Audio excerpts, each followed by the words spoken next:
ګرانو کتونکو السلام علیکم. زه محمد سلمان همدرد د حق غږ پښتو چینل خبري لنډیز کې ستاسو کوربه اوس تاسو پام را اړوم د مهمو خبرونو لنډیز ته. د افغان حکومت د اداري اصلاحاتو او ملکي خدماتو کمیسیون رئیس او همداراز د افغان حکومت د مذاکراتي پلاوي غړي نادر نادري وایي چې د جګړې د افغانستان هرې برخې ته زیان اړولی. د په وینا د همغړۍ په ټول هیواد کې د شاوخوا 112 انکشافي پروژو کارونه د جګړو له امله ځنډېدلي دي. د افغانستان لپاره د بشري مرستو د همغږي کوونکو مؤسسې مشر رامز الکبروف وایي په افغانستان کې بشري وضعیت په نړیواله کچه خراب دی. د خبره د همغړۍ د افغانستان شاوخوا 18 میلیونه وګړي چې د دې هیواد د نفوس نیمایي کیږي بشري مرستو ته اړتیا لري.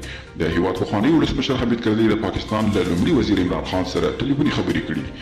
د کرزي د مطبوعاتي دفتر د معلوماتو له مخې په دې ټلیفوني مکالمه کې د سولې د جدي او اغېزمنو خبرو د بیا پیل او په افغانستان او پاکستان ترمنځ د نیکو او حسنه روابطو د ایجاد په اړه د نظر تبادله شوي. او پرون د عامې روغتیا وزارت خبر ورکړ چې په تیرو 4 ساعتونو کې پر کرونا ویروس اخته 9 کسان مړه شول او د دې ویروس 1198 نوي مثبتې پیښې ثبت شوې.